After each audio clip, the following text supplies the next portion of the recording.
What's up? This is Ben from WODprep, and I am here with my good friend Jake from That Fit Friend on YouTube. And here's what we're talking about today. 3 things CrossFitters can learn from powerlifters. CrossFitters can benefit from a few lessons that powerlifters really focus on. And that's why I have my buddy Jake here, who is a powerlifter. And if you stick around to the end of the video, I'm actually gonna give you some sample programming that you can try for free so that you can apply a few of the lessons that we're going to teach you in this video. So there are 3 big lessons. Stick around to the end and I will give you some free training. Let's dig into it. Lesson number 1 is thinking about your squat, deadlift in the context of them being skills. I feel like with most CrossFit athletes, we talk about ring muscle ups, we talk about handstand push-ups as being very high skill focused, anything with a handstand. But we often just kind of overlook the squat and deadlift. Right, like squats and deadlift are just strength. It's just strength.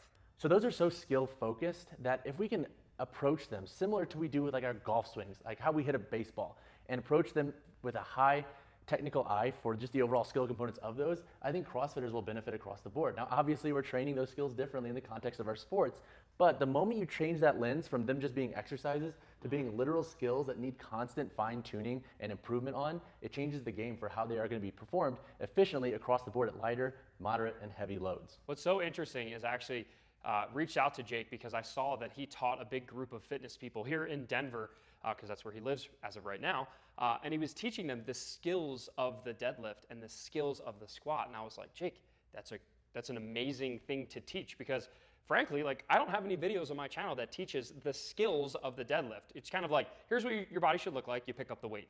And for most gyms around the country, most coaches and most athletes, that's kind of all the thought we give deadlifts, or hey, my lower back hurts. Other than that, it's like, it's just a deadlift. Maybe screwing our feet. There's like a couple little cues that we use.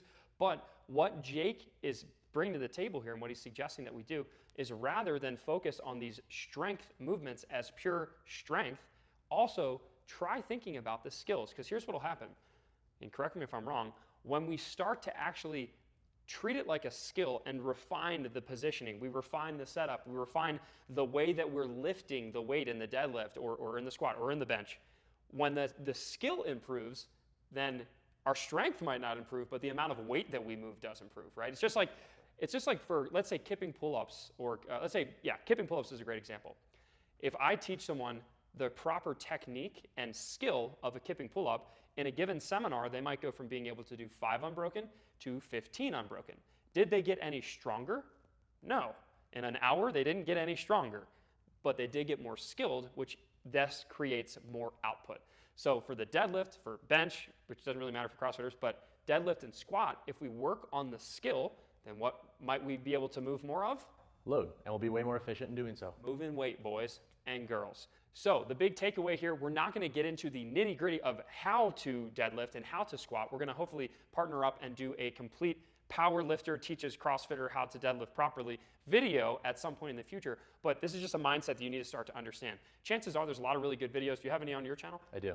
Go watch some of his technique videos on the deadlift, on the squat, and that will help you then treat it like a skill, start to develop those movements like a skill, which naturally will help you increase your weight. When you increase your weight that you can move, or your load, as he mentioned, then guess what? Metcons become easier. If I can deadlift 600 pounds, then deadlifting 225 21 times is a heck of a lot easier than if I can only deadlift, I don't know, 400, and then 225 is a lot heavier. So just take that all into account, and then we're gonna move on to point number 2. Point number 2 is to know your breaking point.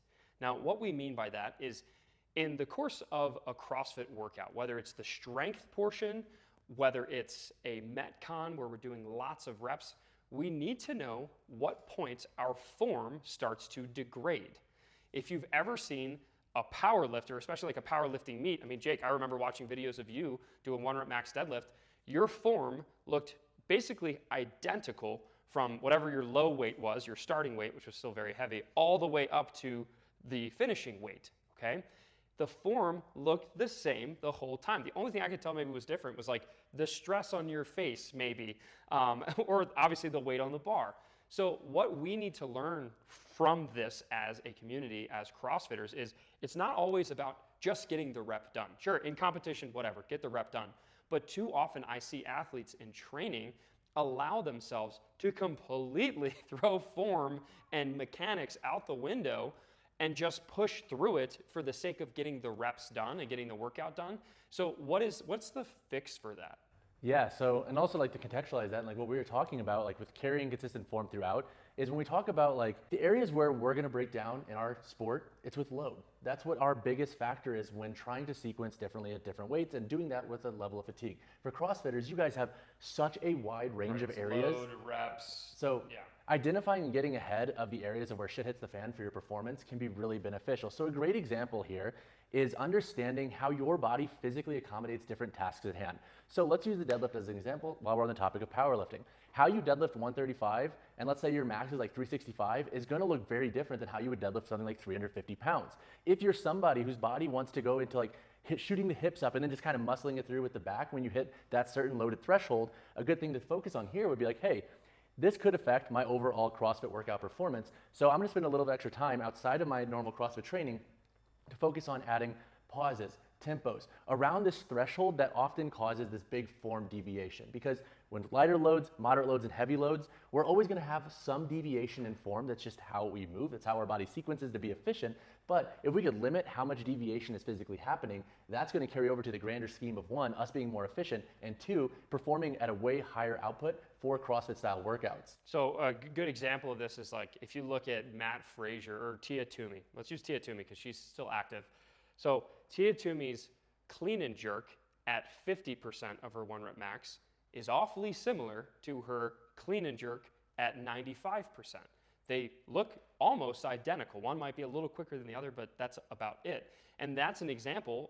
If you watch her in the middle of a Metcon, the first thruster at 95 pounds looks the same as the 45th thruster at 95 pounds. There's no degradation because they built in that, like we were talking about earlier, the standard deviation of their form breaking down or their breaking point is so wide that they can take it. They can load up the bar really heavy, or they can do a lot of reps, and whether it's the light reps or the heavy reps, it looks the same.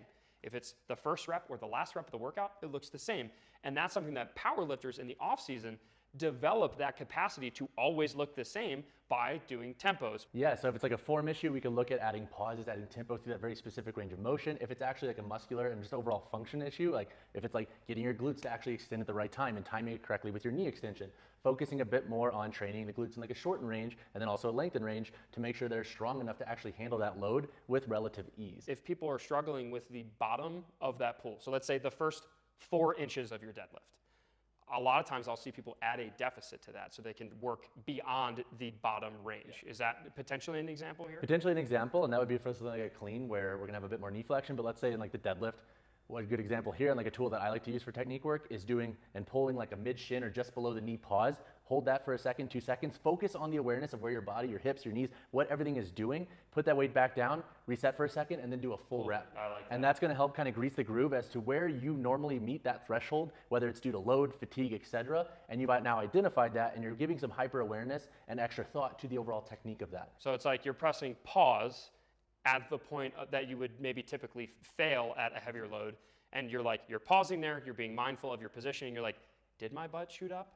Oh, it is. How can I reposition? Or oh, it didn't this time. I'm going to hang out here for a few seconds, put the weight back down, and then try to stand up, obviously eliminating the fault that you've identified. Exactly. It's adding constraints to areas where you know you normally have form breakdown. And it's so interesting because this carries over. It's so funny how fitness domains cross over, because this carries over to what we teach in, let's say, ring muscle ups. Like when I taught you ring muscle ups, what did we do? We greased the groove. We practiced going through the range of motion and trying to make it look as perfect as possible before we increased the weight or increased the load and made you do a full-blown ring muscle up, right? It's like you're practicing looking as perfect as possible through the range of motion, through the entire range of motion, and then you can add extra stressors to it, adding weight, adding pauses, adding things that expose you to your points of failure so that when actually in competition, you don't fail. That's the goal, right? Yeah, and then to that point, like just you as my CrossFit coach in the ring muscle up, like if I was struggling, for example, with the turnover, you wouldn't have me just blast through full reps. You would have me focus on that actual point of. And we might slow down the turnover. We add a band. We do something that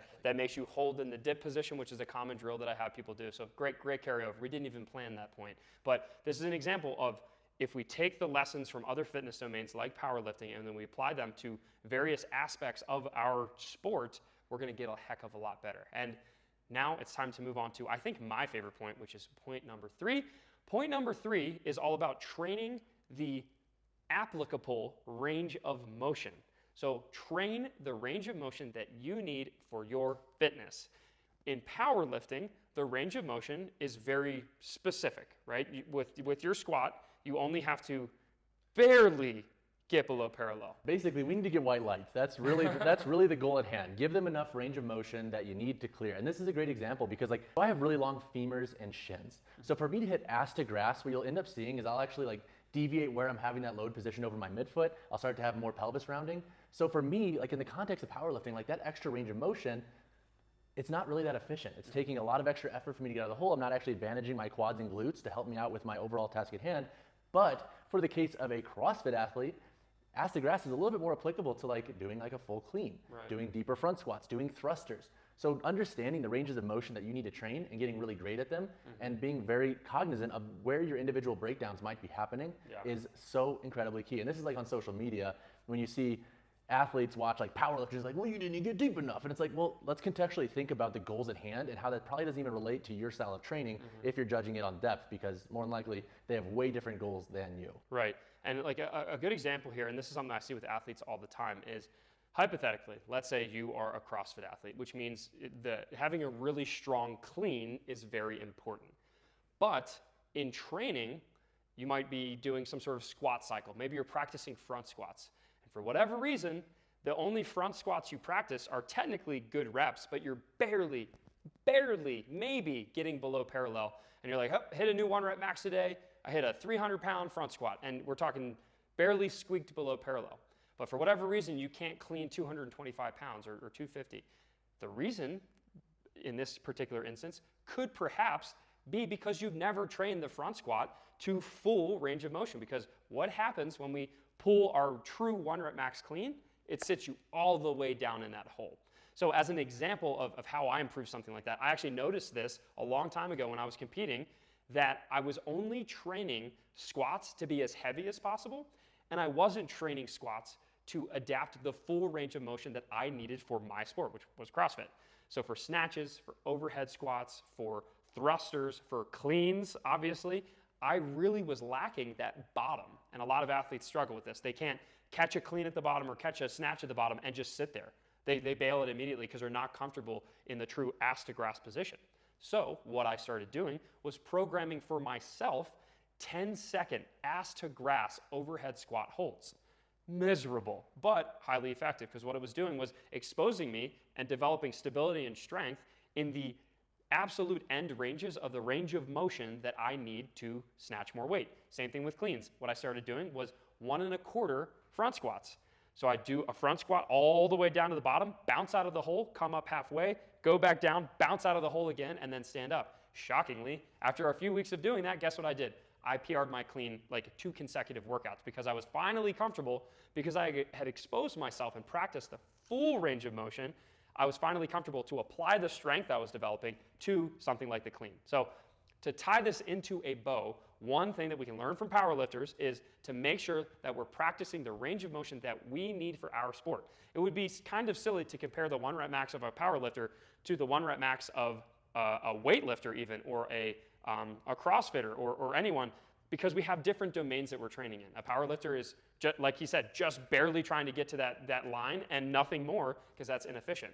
We're trying to get to parallel and stand. When in CrossFit, it actually is beneficial if you can actually do that full range of motion. Or weightlifting. How many of the Olympic weightlifters, if you did watch the Olympics this past year, you would notice they get full range of motion. And you betcha that they practice getting all the way down into the bottom of those squats. So this is just one of many different examples where practicing the full range of motion is extremely important.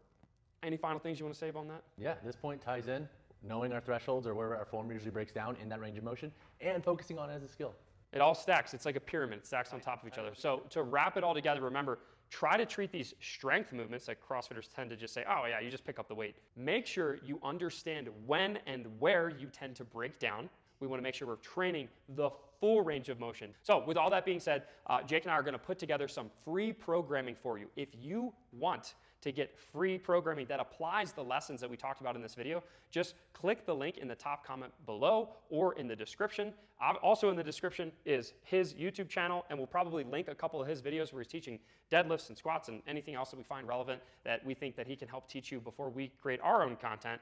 And last but not least, what is your current max squat and deadlift? And I also want to know, is that squat ass to grass or is it just barely below parallel? Let me know in the comments below, and I'm sure Jake's going to geek out on the numbers. Jake, what is your max squat and deadlift? Squat right now is sitting around like 445. Okay. Deadlift is probably 560, 565. And what's your body weight? Buck 83.